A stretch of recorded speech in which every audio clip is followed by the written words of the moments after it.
이들은 지금 겨울을 지내기 더 좋은 곳으로 지금 항해하고 있습니다. 안전한 곳을 이들은 찾아가다가 유라굴로라는 광풍을 만났어요. 참 아이러니하지 않습니까? 이들은 지금 미항이라고 하는 곳에서 그곳이 겨울을 지나기에 불편하다고 해서 더 안전하고 편안한 베닉스라고 하는 항구를 가다가 이들은 감당할 수 없는 유라굴로 풍랑을 만납니다. 이들이 결정하고 가다가 순풍을 만납니다. 그래서 그들은 자신들이 잘 판단했다고 생각하고 가는데 얼마 가지 못해서 광풍이 일어나 이들이 어려운 지경에 처하고 맙니다. 14절 말씀을 같이 한번 읽지요. 다 같이 시작. 얼마 안 되어 섬 가운데로부터 유라굴로라는 광풍이 크게 일어나니. 이들에게 불어오던 그 순풍은 아주 잠깐이었습니다. 이 순풍이 불어올 때 이들은 우리의 선택이 옳았다, 그리고 가는데 얼마 안 되어서 순풍은 멈추어지고 광풍이 불어와 이들로 하여금 혼비백산하는 이런 지경으로 몰아넣었던 거지요. 그런데 이 광풍이 어디에서 발원이 되어졌는가? 7절 말씀을 제가 읽습니다. 배가 드디 가 여러 날 만에 간신히 니도 맞은편에 이르러 풍세가 더 허락하지 아니하므로 살몬의 앞을 지나 그레데 해안을 바람막이로 항해하였더라. 그들이 지금 의지하고 바람을 피할 수 있는 유일한 수단이라고 생각했던 그 그레데 섬, 그 섬을 바람막이로 하고 항해를 하는데 그 섬 한가운데서 이 광풍이 발생하여서 이들 이렇게 어려운 지경으로 몰아 넣어버렸습니다. 그래서 이들은 이 배를 그들의 힘으로 통제 불능한 상태에 이르게 됩니다. 15절 말씀을 보면 배가 밀려 바람을 맞추어 갈 수 없어 가는 대로 두고 쫓겨가다가, 이 배는 아드라무떼노 배와는 비교할 수 없는 거대한 알렉산드리아 호입니다. 이 배에는 선장이 타고 있었고 이 배에는 많은 선원들이 타고 있었습니다. 그리고 그들은 그들의 의지대로 그들이 더 안전하다고 생각하는 그 베닉스로 갈 수 있다고 생각하여 지금 운항을 시작하였는데 이들 스스로가 그 배의 통제를 할 수 없는 지경이 되어버리고 말았어요. 그래서 이들은 살아보려고 그들이 가지고 있던 그 배에 실었던 모든 짐들을 그들의 손으로 바다에 다 던져버립니다. 18절 말씀을 같이 읽지요. 시작. 우리가 풍랑으로 심히 애쓰다가 이튿날 사공들이 짐을 바다에 풀어버리고. 누가 바다에 자신들의 짐을 던져버렸느냐? 사공들이 자신들의 그 소중하게 생각하였던 짐들을 다 바다에 풀어버렸다. 바다에 풀어버렸다. 그들 스스로가 포기했다는 이야기지요. 이어서 19절 말씀은 이렇게 되어 있습니다. 사흘째 되는 날에 배의 기구를 그들의 손으로 내버리니라. 자, 보십시오. 이들은 그들의 삶의 목적지를 정하고 항해를 하고 있습니다. 바람이 불어옴에도 불구하고 그들은 그 바람을 뚫고 가는 것이 자신들에게 유익하다고 판단하여서 항해를 계속하고 있습니다. 바람이 점점 더 거세지니까 그들은 그레데 섬을 바람막이로 하고 배를 계속 운항을 합니다. 그런데 그 광풍이 그 섬 한가운데서 발생하여서 이들을 사정없이 몰아붙입니다. 그래서 그들이 싣고 가던 그 화물을 다 바다에 던져버렸어요. 그래도 이 풍랑을 이겨낼 수가 없습니다. 드디어 배의 기구들을 바다에 다 내던졌다. 여러분, 배의 기구는 그들의 안전을 지켜주는 것입니다. 그들이 가야 할 목적지로 속히 갈 수 있도록 하는 아주 절대적인 필수 도구들입니다. 그런데 그 배의 기구들마저도 그들의 손으로 바다에다 던져버렸다. 그래서 어떻게 됐느냐? 20절 말씀을 보니까 여러 날 동안 해도 별도 보이지 아니하고, 이 말은 굉장히 절망의 상태에 있었다는 말이면서 동시에 망망한 바다에서 무언가 기준을 삼고 나침판을 삼을 모든 것들이 다 사라져버렸다, 그런 이야기죠. 그래서 구원할 구원되어질 여망도 없었다. 아무것도 희망을 바랄 근거가 전혀 없어졌다. 그런 이야기죠. 여러분, 우리도 인생을 살다 보면 내 인생에 이런 광풍이 일어날 때가 있습니다. 이제는 내 인생이 끝난 것 같고 더 이상의 내가 무엇에 더 희망을 걸고 기대를 가질 수 있을까? 이럴 때 우리는 어떻게 해야 되는가? 구약성경 전도서 7장 14절 말씀을 같이 한번 읽죠. 다 같이 시작. 형통한 날에는 기뻐하고 곤고한 날에는 되돌아 보아라. 이 두 가지를 하나님이 병행하게 하사 사람이 그의 장래 일을 능히 헤아려 알지 못하게 하셨느니라. 형통할 때는 기뻐하면 됩니다. 그런데 이런 내 인생에 광풍이 불어와 내 삶을 곤고하게 할 때는 지난 날을 돌아보라 그랬는데, 이 돌아본다는 것은 막연히 돌아보는 것이 아니고 깊이 생각하고 묵상해라 라는 이야기예요. 우리의 인생에 광풍이 일어날 때 우리가 반드시 생각해야 할 것들이 있습니다. 오늘 유라굴로 광풍을 통하여 우리에게 세 가지를 가르칩니다. 그 첫째는 인생의 화근이 무엇인가를 생각해 보아야 하는 겁니다. 내 인생이 풍랑을 만나고 광풍에 시달릴 때는 내 인생에 이 광풍이 일어난 이 화의 근원이 무엇인가? 왜 이런 일이 내 삶에 찾아왔는가? 내 생의 화근이 무언가를 생각해 보아야 합니다. 여러분, 당시의 상황을 다시 한번 생각해 봅시다. 지금 바울이 탄 이 알렉산드리아호는 지중해에 항해가 할 때 시기적으로 굉장히 위험한 상황에 지금 이들은 항해를 하고 있었지요.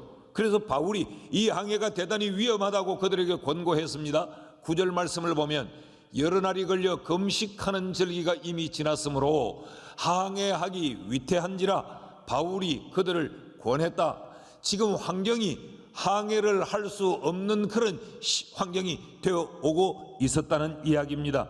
그럼에도 이들은 항해를 고집했어요. 선장과 선주의 말을 믿었다는 것입니다. 11절 말씀은 그렇게 말하죠. 백부장이 선장과 선주의 말을 바울의 말보다 더 믿더라. 다시 말하면 그들의 경험을 더 믿었고 그들의 지식을 더 앞장 세웠다는 이야기입니다.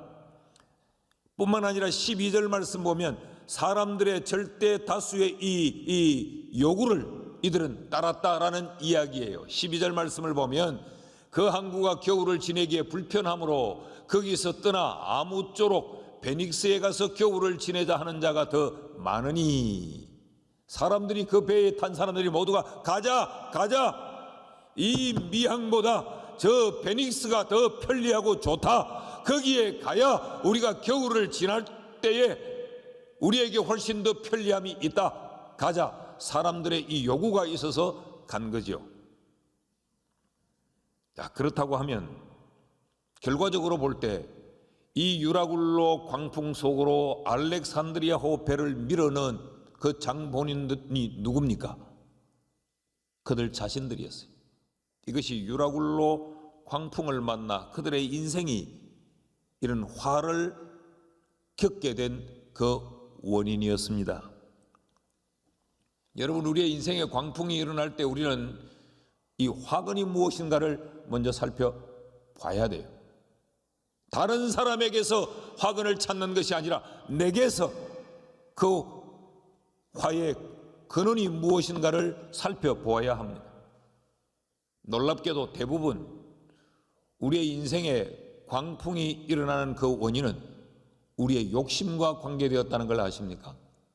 이 육체적인 이 욕망, 이 욕심 때문에 불법과 불의와 불륜을 저지르죠. 우리에게 너희도 이런 기도를 좀 드려보렴 이라고 가르치는 아굴의 기도가 있습니다. 잠언 30장 7절에서 9절 말씀, 제가 읽을 테니까 한번 귀를 기울이고 들어보십시오. 내가 두 가지 일을 주께 구하여 사오니 내가 죽기 전에 내게 거절하지 마시옵소서. 곧 헛된 것과 거짓말을 내게서 멀리 하옵시며 나를 가난하게도 마옵시고 부하게도 마옵시고 오직 필요한 양식으로 나를 먹이시옵소서. 혹 내가 배불러서 하나님을 모른다 여호와가 누구냐 할까 하오며 혹 내가 가난하여 도둑질하고 내 하나님의 이름을 욕되게 할까 두려워함이니이다. 참 지혜로운 기도죠. 내게 필요한 양식만 있으면 된다. 필요한 양식만 있으면 된다. 내가 너무 많이 가져서 교만해서 하나님을 떠날까, 신앙을 떠날까, 하나님도 배지 않고 오만방자한 삶을 살까, 그게 내가 두려우니, 또 너무 가난해서 그 가난 때문에 내가 범죄할까 두려우니 하나님이 내게 필요한 양식만 주옵소서. 이것이 우리가 배워야 될 지혜라는 거죠. 그러므로 내 인생의 광풍이 일어날 때, 유라굴로를 만날 때, 그때는 내 인생의 화근이 무언가를, 이 화의 뿌리가 무언가를 다시 한번 살펴보라는 것입니다. 둘째로, 내 인생의 유라굴로 광풍이 몰아칠 때 그때 우리가 생각해야 될 것은 인생의 참된 가치가 무엇인가를 생각해야 합니다. 18절 말씀을 제가 다시 한번 읽습니다. 우리가 풍랑으로 심히 애쓰다가 이튿날 사공들이 짐을 바다에 풀어버리고, 심히 애쓰다가 그 배에 실어놓은 자기들의 소유를 지키려고 이들은 애를 쓴 겁니다. 그거 잃어버리지 않으려고, 그거 지키려고 심히 애를 썼는데 이어지는 표현은 이튿날에 바다에 풀어버리고 그랬어요. 결국 그들이 그렇게 지키고 그렇게 귀하게 여겨서 풍랑까지도 해치고 빨리 가고자 했던 그 지킬 것은 이틀 동안도 지키지 못하는 것이었다는 거죠. 그 지키려고 심히 애썼는데도 이틀을 지키지 못하고 그들 손으로 바다에 다 풀어버려야 했습니다. 풀어버려야 했어요. 19절 말씀도 다시 보면 사흘째 되던 날에 배의 기구를 그들의 손으로 내버리니라. 배의 기구는 자신들의 생명을 지키는 수단이에요. 그런데 그들 스스로의 손으로 배의 기구를 바다에 던져버렸다. 왜 이 지경이 됐습니까? 그들의 욕심을 지키려 하다가 정작 자기들의 생명까지도 잃을 지경이 되어버리고 말았다는 이야기입니다. 여러분, 유라굴로는 우리에게 이것을 가르칩니다. 정말 내 인생의 소중한 가치가 뭐냐? 내 목숨이냐? 돈이냐? 지금 유라굴로 광풍은 우리에게 참으로 인생의 가치가 어디에 있느냐? 무엇이 더 소중하냐? 이들은 돈을 지키려고 하다가 그들의 생명을 잃을 지경에 이른 거죠. 이것들을 바다에 풀어버리면서 이들이 뭘 생각했을까요? 이건 다 잃어도 좋다. 내 목숨은 살아야 된다. 그거 아니었습니까? 여러분, 우리의 인생에 광풍이 일어날 때 그때는 진실로 가치 있는 것들을 지키는 이런 지혜가 우리에게 있기를 축복합니다. 그 유라굴로는 내 인생의 진실로 가치로운 것이 무엇인가? 이것을 우리로 하여금 생각하게 만들어주는 거예요. 그래서 이런 광풍을 한번 맞고 나면 사람들이 제자리로 돌아옵니다. 아, 내가 인생을 헛살았구나.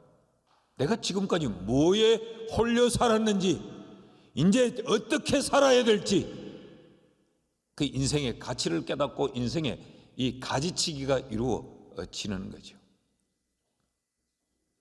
셋째로, 내 인생에 이런 광풍이 일어날 때 우리는 뭘 생각해야 되는가?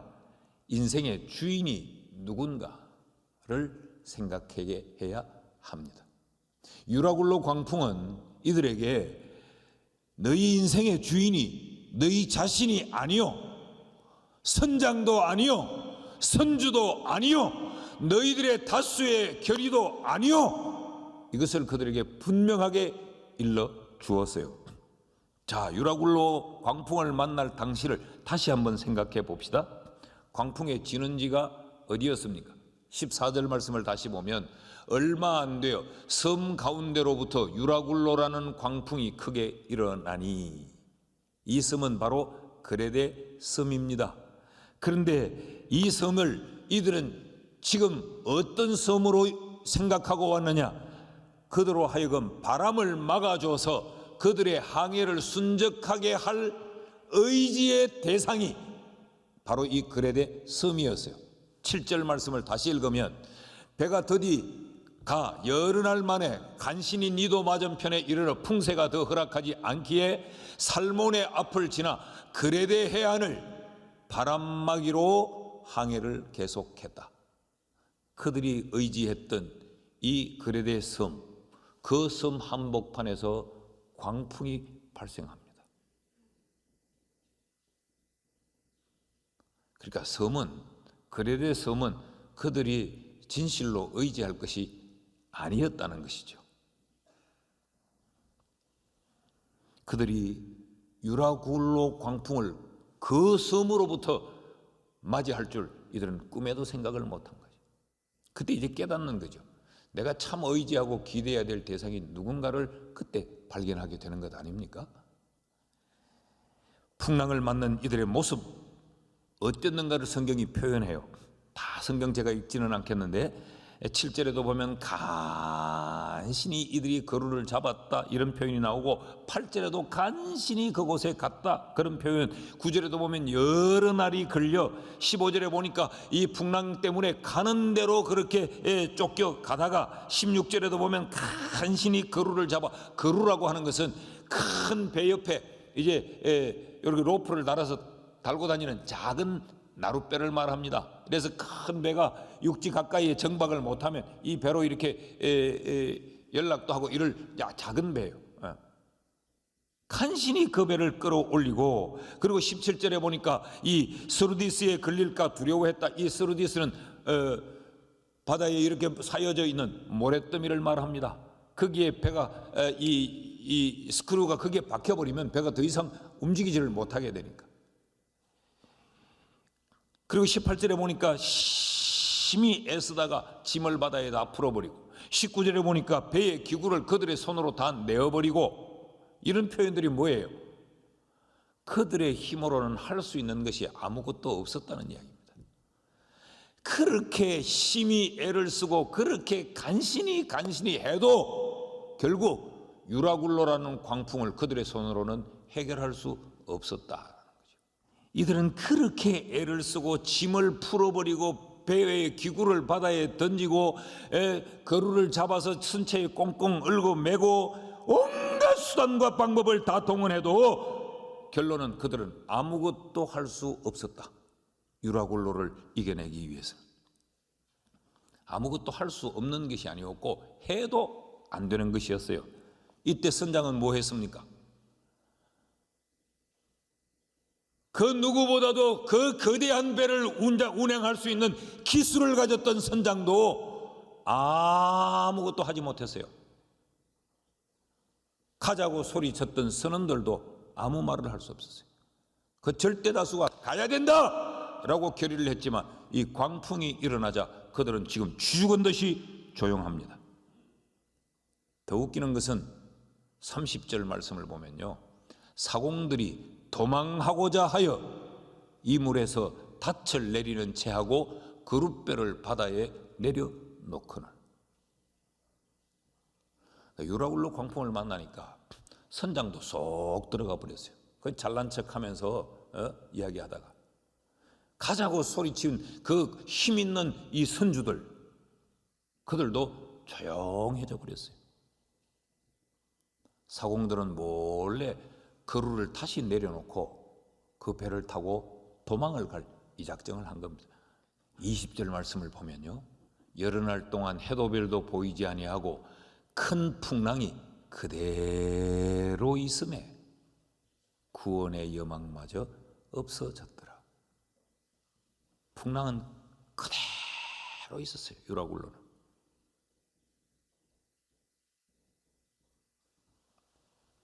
여러분, 알렉산드리아 호의 주인은 선장이 아니었습니다. 알렉산드리아 호의 그 주인은 선주도 아니었습니다. 알렉산드리아 호의 주인은 그 배에 타고 있던 선원들의 다수 결의도 아니었습니다. 그들은 속도를 제어할 수도 없었고, 그들은 마음껏 유라굴로 풍랑을 만나니까 항로를 변경할 수도 없었고, 유라굴로 풍랑 앞에서 그들은 할 수 있는 것이 아무것도 없었습니다. 여러분, 이것이 우리들입니다. 그렇다면 우리 인생의 주인은 누굽니까? 하나님입니다. 유라굴로 광풍을 만날 때 우리가 이것을 생각해야 되는 거예요. 내 인생의 주인이 누구냐? 내 인생의 주인이 누구냐? 여러분, 우리의 인생의 주인은 여호와 하나님이십니다. 그렇다면 어떻게 해야 돼요? 하나님께 맡기는 것 밖에 답이 없습니다. 23절에서 26절까지 한번 읽어봅시다. 시작. 내가 속한 바 곧 내가 섬기는 하나님의 사자가 어젯밤에 내 곁에 서서 말하되, 바울아 두려워하지 말라. 네가 가이사 앞에 서야 하겠고 또 하나님께서 너와 함께 항해하는 자를 다 네게 주셨다 하였으니, 그러므로 여러분이여 안심하라. 나는 내게 말씀하신 그대로 되리라고 하나님을 믿노라. 그런즉 우리가 반드시 한 섬에 걸리리라 하더라. 온통 죽겠다고 아우성치는 그 한복판에 바울이 있어서, 여러분 안심하시오. 괜찮습니다. 우리는 다 살아납니다. 왜냐하면 하나님이 내게 그렇게 말씀하셨습니다. 이 이야기를 할 수 있는 거예요. 그러니까 바울은 그 배의 주인이 하나님이란 걸 알았던 사람이죠. 그래서 이 결과가 어떻게 되어졌느냐? 44절 말씀을 보면, 그 남은 사람들은 널조각 혹은 배 물건에 의지하여 나가게 하니 마침내 사람들이 다 상륙하여 구조되니라. 그 배에 타고 있었던 276명의 생명 한 생명도 상함받지 않고 다 구조가 되었다. 말씀을 맺습니다. 여러분, 유라굴로 광풍이 내 인생에 일어날 때, 그때 우리는 인생의 화근이 무언가를 생각해야 되고, 인생에 정말 가치 있는 것이 무엇인가를 생각해야 되고, 그리고 내 인생의 주인이 누군가를 생각해야 합니다. 유라굴로는 우리에게 그것을 새롭게 발견토록 하는 하나님의 도구입니다. 하나님이 뭐가 뭔지를 모르고 천방지축의 인생을 살고 있는 우리에게 유라굴로 광풍을 일으키면서 좀 생각해라. 내 인생 망하게 하는 게 뭔지, 내 인생에 정말 가치가 있는 게 뭔지, 네 인생의 주인이 누군지 똑똑히 알고 인생을 살라. 하나님은 이것을 일깨우기 위해 우리에게 유라굴로 광풍을 불러일으키는 거예요. 그래서 풍랑이 바닷물을 정화시키듯이 유라굴로 광풍을 통하여 우리의 인생을 새롭게 정화시킵니다.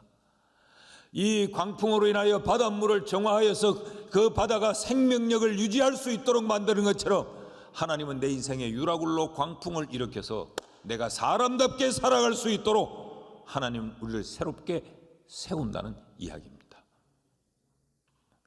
잠언 16장 9절 말씀 다 같이 읽어봅시다. 시작. 사람이 마음으로 자기의 길을 계획할지라도 그의 걸음을 인도하시는 이는 여호와 신이라. 여러분, 이 말씀 믿습니까? 그렇다면 다시 한번 우리 인생을 정리해서 하나님께로 초점을 맞추고 하나님에 의하여서 하나님으로 말미암는 우리의 삶을 살 수 있기를 주의 이름으로 축복합니다.